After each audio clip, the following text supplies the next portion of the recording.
ဒီဇလန်ကတော့ agent တရားနေတဲ့မျိုးပြရှိတစ်ခုမှစတင်ခဲ့တာပါဒါပေမဲ့အဲ့ဒီ agent မှုတွေကခဏတာပါပဲရုပ်တရက်ရောက်လာတဲ့ကြောက်စရာကောင်းတဲ့မိစ္ဆာကောင်းကြီးကြောင့်မျိုးကြီးရဲ့ပျက်စီးခြင်းအနိဋ္ဌအယုံတွေနဲ့ပြည့်နေသွားခဲ့ရပါတယ်ဟီးရိုတွေဘယ်တော့ပဲတာတာမနိုင်ပဲရင်းနေနေတဲ့အချိန်မှာလူပုံစံကပြင်းပါပါခေါင်းကလည်းပြောင်းစင်းနေပြီးဘယ်ရာကမှစိတ်ဝင်စားတဲ့လူမျက်နှာပေးနဲ့လူတယောက်ရောက်ရှိလို့လာပါတယ်သူကတော့တခြားသူမဟုတ်ပါဘူးဒီဇလန်ရဲ့ခေါင်းဆောင်စိုင်းတားမပါပဲသူကအဲ့ဒီမိစ္ဆာကြီးကိုလက်တိတစ်ချက်တည်းနဲ့အမုံဖြစ်အောင်ထိုးတက်ပြလိုက်ပါတယ်ဒါပေမဲ့သူကဝမ်းသာရမယ့်အစားအရန်ဆွမ်းထက်လွန်နေတဲ့မိမိကိုပဲပြန်ပြီးစိတ်ပြက်လက်ပြက်ကျင်ဆဲနေခဲ့ပါတယ်စိုင်းတားမဆိုတော့ကတော့သူကိုယ်တိုင်ပြောသလိုဝါသနာရဟီးရိုးလုံးနေတဲ့သူတယောက်ပါပဲတိုက်ခန်းချင်းလေးမှာနေထိုင်ပြီးမိမိနဲ့ရှင်ပြိုင်နိုင်မဲ့ပြန်ကောင်းကိုအမြဲတမ်းမျှော်လင့်နေသူပေါ့သူကလွန်ခဲ့တဲ့နှစ်နဲ့ကနမ်းမိစ္ဆာကြီးလက်ထက်ကလေးတယောက်ကိုကယ်တင်ခဲ့ရကနေဟီးရိုးဖြစ်ဖို့စတင်ချီလန်ခဲ့တာပါအဲ့ဒီနောက်ပိုင်းဘလောက်ပဲကြီးမားတဲ့ရန်သူဖြစ်ပါစေလက်တိတစ်ချက်ထက်နဲ့စသိမ်းပေးခဲ့ပါတယ်ဒီနေ့မှာစိုင်းတားမဟာချင်းတကောင်ကိုလိုက်ရိုက်နေရင်ကနေဂျီနိုဆိုတဲ့လူသားစက်ရုံငယ်လေးနဲ့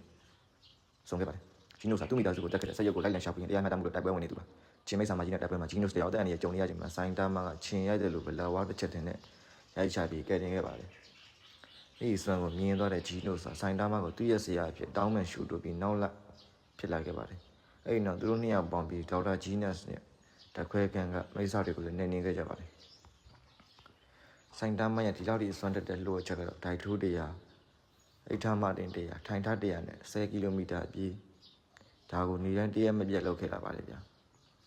ဒါကဘယ်သူမှမယုံနိုင်ကြသလိုစပီယိုဆောင်းစွန်းနေဆိုတဲ့နင်ဂျာကလည်းစိုင်းတားမကိုနိုင်ဖို့ကြိုးစားပြင်မဲ့လည်းမျက်ရှက်ကွက်ခဲ့ရပါတယ်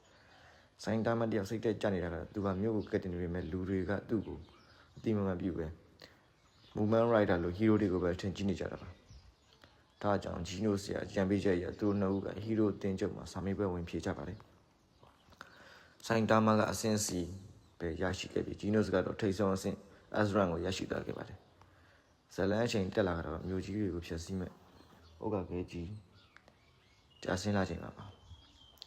Saber Fan လို့ Azran Hero တွေတောင်မတားဆီးနိုင်တဲ့အဲ့ဒီဥက္ကခဲကြီးကိုစိုင်းတားမကလက်တိတစ်ချက်တည်းနဲ့အမုံကျိတ်ပစ်ခဲ့ပါတယ်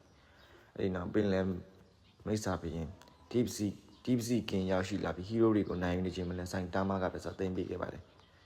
စီဇန်1ရဲ့ဇက်ရှိန်အမြင့်ဆုံးကတော့မရန်ရှိဘာဝါရဲ့ကဘာပြကိန်းဟောကိန်းထုတ်ပြီးစကြဝဠာကနေကျူးကျော်လာတဲ့ Lost Boro နဲ့တိုက်ပွဲပါတိုနာဒိုတို့လို Azran hero တွေကရန်သူတင်မော်ကြီးကိုတိုက်ခိုက်နေချိန်မှာဆိုင်တားမကတော့တင်ပေါ်တဲ့အထိဝင်သွားပြီး Boros နဲ့ရင်ဆိုင်ခဲ့ပါတယ်Boros ကဆိုင်တားမရဲ့လက်ဒီချက်တွေကိုချိန်ချိန်ခံနိုင်ခဲ့ပေမဲ့နောက်ဆုံးမှာတော့စိုင်းတားမရဲ့အစစ်အမှန်လက်ဒီ CDH punch အောင်မှာရင်းနေသွားခဲ့ပါတယ်ကဘာကြီးကိုကယ်တင်နိုင်ခဲ့ပေမဲ့မိစ္ဆာတွေကတော့ကုံဆုံးမသွားပါဘူးနောက်ထပ်ဘလူး NL လာအောင်လဲဆိုတာကိုတော့စီစဉ်2မှာဆက်လက်ဆောင်ရွက်နေတော့ကြည့်ရှုပေးကြပါအောင်ခင်ဗျာ